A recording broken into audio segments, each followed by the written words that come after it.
سلام، خبرهای تاجیکستان و جهان را در برنامه اخباری آزادی من مومین احمدی تقدیم میکنم. امروز 18 اپریل است و در برنامه این گزارش ها را داریم. مقامات اوکراین روسیه را برای استفاده سلاح منع شده متهم میکند. استفاده سلاح خوشه‌ای که آن را کسیتی هم مینامند طبق اعلامیه‌های بین المللی منع میباشد. با وجود تلاش زیاد، تاجیکان تدریجاً از گرفتن شهروندی روسیه دلسرد میشوند. یاردم میکنه وزیرش ده و که پاراشون با انولی رو میکنه. گزارش از سرنوشت جوانی که با دستان راه میرفت و زنی که با پایهایش گلدوزی میکرد. پرزیدنت تاجیکستان دیگر باره به مقامات سفارش داده است که از گرایش جوانان به حزب و حرکت‌های افراطی و پوشیدن لباس بیگانه پیشگیری کنند. امامعلی رحمان روز 17 اپریل در صحبت با فعالان و ساکنان شهر گلستان سوخت گفته است مقامات باید جوانان را به خودداری از پیوستن به گروه‌های افراطی و تقلید به سر و لباس بیگانه و عنعنه‌های نامطلوب هدایت نمایند. در گذشته پس از چنین بیانیه امامعلی رحمان، مقامات جوانان سترپوش را مجبور به ترک حجاب و پسران ریشدار را مجبور به ریش تراشی کرده بودند. سازمان‌های حامی حقوق در بیانیه‌های خود گفته بودند که مقامات تاجیک با بهانه مبارزه با افراطگرایی و فرهنگ بیگانه آزادی‌های دینی و فردی ساکنان را پایمال می‌کند. امروز در نتیجه موشکباران انشاءات نظامی شهر غربی لویو اوکراین دست کم 6 نفر به هلاکت رسیدند. اینچنین به گفته مقامات این کشور 8 نفر دیگر از جمله یک کودک جراحت برداشته است. در همین حال هجوم نظامیان روسیه به مناطق جنوبی و شرقی اوکراین روانه شده است. آخری هفته گذشته خبرنگار رادیو آزادی از شهر میکولف دیدن کرد. کیومرث عطا موضوع را ادامه می‌دهد. نیروهای روسیه آخر هفته گذشته شهر میکولایو اوکراین را با سلاح خوشه‌ای که استفادهش از طرف جامعه جهانی منع شده است آتش باران کردند. موشک‌ها در نزد کلیسای ارتدوکس رو به مسکو سقوط نمودند. در نتیجه 2 نفر به هلاکت رسیده است. شهر ما از سلاح خوشه‌ای پایگاه سمیرچ هدف قرار داده شد. استفاده سلاح خوشه‌ای که آن را کسیتی هم مینامند طبق اعلامیه‌های بین المللی منع میباشد. ساکنان شهر میکولایو نقل کردند که بعد از شروع عملیات برای پناه بردن تهخانه‌ها را درست کردند.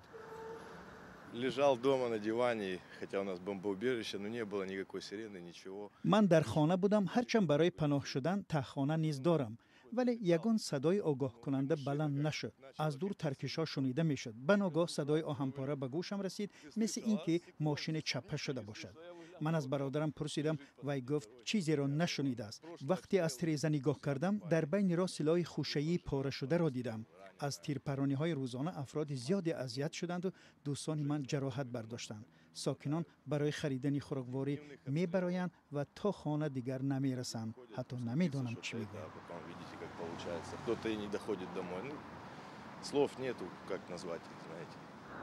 برای بسیاری ها تهخانه جای اساسی اقامت شده است.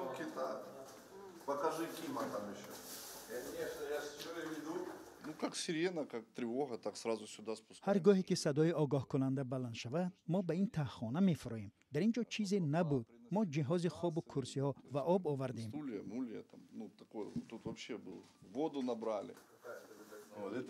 در این دیوار جانم والی شهر کیم و پرزیدنت زلنسکی را نقاشی کرده است. او تازه به رسم کشی آغاز نموده است.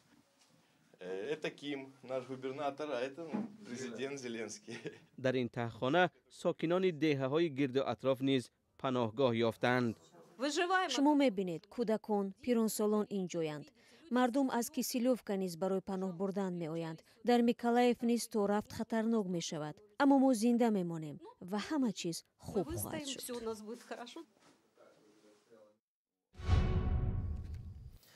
پس از شکایت گروه 44 نفره جامعه شهروندی بدخشان در نسبت خنک نظری مفتشان دادستانی کل در ارتباط به حادثه های ماه نوامبر سال گذشته، اطلاع داده شد که نماینده های این گروه تفتیشاتی دادستانی کل به خاروق آمدند. هرچند نماینده های دادستانی کل گفتند که هیچگاه به پورگی هیئت خاروق را ترک نکرده است و حتما یک نفر کار را در آنجا پیش می برد.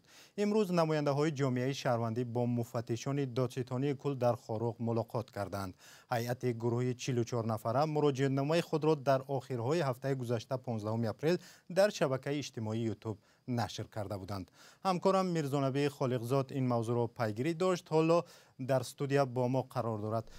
میرزانبی، خوب تفصیلات این حادثه را بگویید که چی شد و آنها در کدام موضوع صحبت کردند و این حادثه ها را تا کجا تحقیق کردند؟ بله مومن، ملاقات امروز آنها بر سر گرفتن تحقیقات اصلا 3 پرونده که تحقیقشون بنابر به دوشنبه رفتن گروه تفتیشاتی یک مدت نامعلوم مانده بود صحبت کردند و هم چند مسئله دیگری مربوط به فعالیت گروه 44 را بررسی کردند. در این ملاقات 3 نفر نماینده گروه 44 از جمله حقوق شناس فراموز ارگاشف نیز اشتراک داشته است. خوجمری پیرمحمد سخنگوی گروه 44 نفری جامعه شهروندی بدخشان روز 18 اپریل به رادیو آزادی گفت سخن درباره گلبدین زیابکوف، توتیشا امیرشاه و گلنظر مرادبکوف می رود که در جریان عملیات در دهه تقدیم راشقلعه و 2 دیگر هنگام تظاهرات در میدان اسماعیلی سامانی خاروق کشته شدند. و گفت هیئت کمیسیون تفتیشاتی دادستانی کل به نمایندگان گروه 44 وعده دادند که تا انجام پوره پرونده ها در خاروق میمانند. در این ملاقات تاکید شده است که بر اساس قانونگذاری تاجیکستان تحقیقات از لحظه‌ای که وامانده بود ادامه داده می شود و شاهدان و پیوندان فتیده هم پرسیده خواهند شد.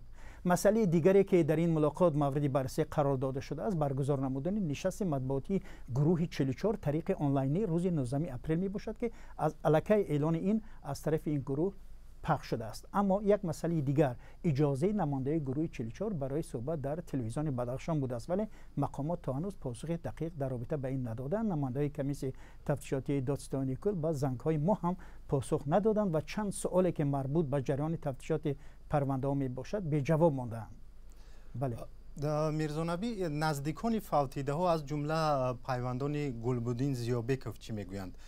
آنها به صحبت با مقامات دعوت شدند یا نه؟ ببین مومن، ما با چند تن از پیوندان آنها صحبت کردیم. مثلا مادر گلبدین پیوسته ما عبدالمومن و به رادیو آزادی گفت در رابطه با مرگ فرزندش تفتیشات او را هیچگاه دعوت نکرده است و گفت همراه با مادر توتیشا امیرشاهیف به نزد دادستانی بدخشان رفتند و شکایت کردند که چرا تفتیشات به کندی پیش می رود، هیچ پاسخ دقیق دریافت نکردند. آنها میگویند مقامات تفتیشاتی به جای هر چه تیزتر انجام دادن پرونده ها از طریق تلویزیون بدخشان سخنرانی نموده فرزندانشان را به جنایتکاری و همکاری با گروه‌های جنایی محکوم میکنند. و گفت وقتی جسد فرزندش را از گور برآوردند برای تفتیشات آنها امیدوار بودند که هرچی زودتر انجام می‌یابد و تفتیشات خوب پیش می‌رود، ولی حالا برای چی به کندی پیش می‌رود نمی‌دانند.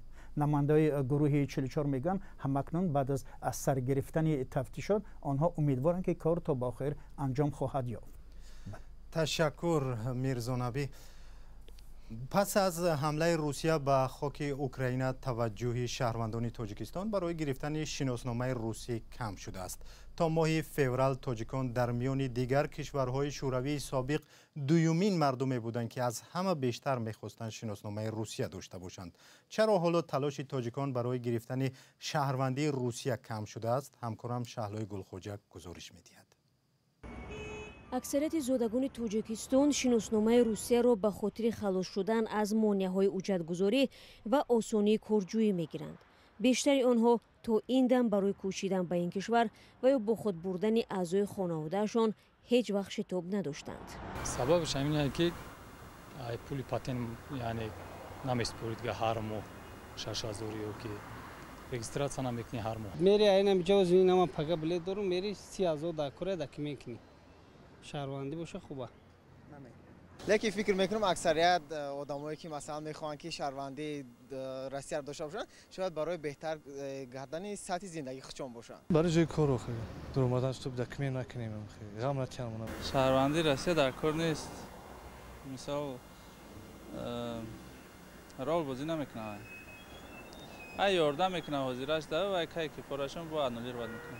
соли гузашта беш аз 103,000 шаҳрванди тоҷикистон шиносномаи русияро дарёфт карданд. барои муқоиса аҳолии севумин шаҳри бузурги тоҷикистон бохтар ҳамагӣ 10,000 нафар бештар аз ин рақам аст. бино ба маълумоти вазорати корҳои дохилии русия дар 5 соли ахир ҳудуди 300,000 зодаи тоҷикистон шаҳрвандии русияро гирифтанд. ба гуфтаи сиёсатшинос абдумалик қодиров, дарёфти шаҳрвандии русия дигар орзуи муҳоҷири корӣ аз тоҷикистон нест. сабабҳои асосӣ ба таҷовузи русия алайҳи Украина марбутанд. яке аз сабабҳо ин аст ки ҳоло дар русия даромад яксон нест. илова бар ин ҷанг бо Украина ва тарси шаҳрвандони мо аз бурда шудан ба ин ҷанг хеле бузург мебошад. дар худи русия ҳоло ҷойҳои корӣ чандон зиёд нест ва ҳукумати русия кӯшиш мекунад ки пеш аз ҳама шаҳрвандони худро бо кор таъмин кунад. илова бар ин ҳарчанд Жириновский даргузашт, аммо Сергей Миронов ва амсоли ӯ шахсоне ҳастанд ки аллакай даъват мекунанд ба муҳоҷирон аз Тоҷикистон шаҳрвандӣ надиҳанд. шурӯъ аз 5 апрел Думаи давлатии Русия дарёфти шаҳрвандии ин кишварро барои хориҷиҳо аз ҷумла тоҷикистониҳо осонтар кард. аммо ба гуфтаи Қодиров, сокинони Тоҷикистон барои дарёфти шаҳрвандии Русия дигар талоши зиёд нахоҳанд кард.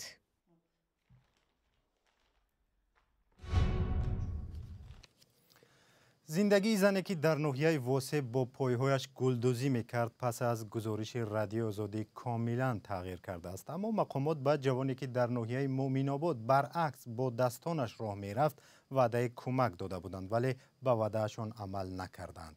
ҳамкорам Маҳмудҷон Раҳматзода зиндагии ин ду нафар гузориш таҳия кардааст. 3 соли пеш ин хона дигар буд ва ба таъмир ниёз дошт. аммо бо сабаби набудани маблағ ва қувваву тавон ҳамсари Саодат Хоҷаева манзилро таъмир кардан наметавонист. Саодат Хоҷаева маълули модарзодӣ буда ҳамаи корро бо пой анҷом медиҳад. соли 2019 Радиои Озодӣ аз зиндагии ӯ гузориш омода карда буд. баъд аз ин гузориш президент Эмомалӣ Раҳмон дар паёми солонааш аз ӯ ситоиш кард. ситоиши президент даҳҳо мансабдорро ба хонаи ӯ кашонду таъмири хонаашро оғоз карданд. худи Саодат мегӯяд ки аз ҳамон сол то ҳол мансабдорон ба хонааш рафту омад доранд. чӣ дар кор гуфтум хай мешава харкишак нахудо соз гуфтум дигар ягон гап нагуфтум астига. аввали соли 2020 раиси вилояти Хатлон Қурбон Ҳакимзода аз хонаи Саодат дидан карда буд. ӯ дастур дода буд ки то охир хонаи Саодатро таъмир кунанд, аммо ин дастур иҷро нашудааст. мешава хай мешава шигрунава ношигӣ намекунам. нафақаи Саодат Хоҷаева 3 соли пеш 130 сомон буд. ҳоло то 325 сомон боло рафтааст. як гузориш тавонист зиндагии як маъюбро дигар кунад. аммо қаҳрамони дигари мо мегӯяд ки мақомот ба ваъдаҳои додааш то ҳол вафо накардааст. Испандиёри Ҳамрохон, сокини 31-солаи деҳаи Тутои ноҳияи Муъминобод, баръакси дигарон бо даст роҳ мегардад. ӯ бо ин маҳораташ шинохта шуда дар пушташ 30 кило боро мебардорад ва бо даст масофаи дарозро тай мекунад. худ ва ҳамсараш коллеҷи тиббии шаҳри Кӯлобро хатм кардааст. аммо бо сабаби набудани ҷойи кор рӯзгорашро бо чаронидани гови мардум ва мардикорӣ мегузаронад. аввал як фарзанд доштум, ӯзи хай дута фарзанд шуда, яке юда бо накини намеша, хай гӯдам меҷи бо қувваи дист қат фақат, бо пул қат намеша, қувваи дист қат агон ҷо меша, кори дисти мешам, мерам кори дистиро мекунам, мақсад меам агон дакум агон чиз мехарам, хай мақсад. испандиёр барои гирифтани як порча замин барои бунёди манзил хело талош кардааст, аммо бенатиҷа. пас он ӯ маҷбур шудааст то худ хишт рехта дар як кунҷи хонаи падари хона бунёд кунад. ин манзили нимсохтро ӯ бо дастонаш сохтааст. он як замин ордам шава, мақсад махдам ами дига шахар ва балом ки хай мақсад. тибқи қарор ба испандиёр замин дода шудааст, аммо ӯ мегӯяд ки замин дар ном ҳасту вале заминро надидааст. гирдоби зиндагӣ ин қаҳрамони моро бо худ кашондааст. ҳоло ӯ мегӯяд дигар нерӯяшро барои кор сарф мекунад, на барои роҳ рафтану гузоштани рекорд. акнун аз ин ду қаҳрамони мо яке дар фикри зиндагии худ ва сер кардани фарзандон аст, дигаре дар кори хона банду фарзандон нигоҳбини ӯ. яке даст надорад бо пой кор мекунад, дигаре бо даст кор мекунаду пояш қувва надорад. Маҳмудҷон Раҳматзода, Озодӣ, Кӯлоб. بینندگان عزیز، برنامه اخباری آزادی اینجا پایان یافت. خبر و گزارش‌های دیگر را در سامانه رادیو آزادی و در فیسبوک و یوتیوب و تلگرام ما دسترس و مطالعه کنید. حتما به تلگرام رادیو آزادی سر زنید. خوش و خوب و کامگار. خدا نگهدار شما.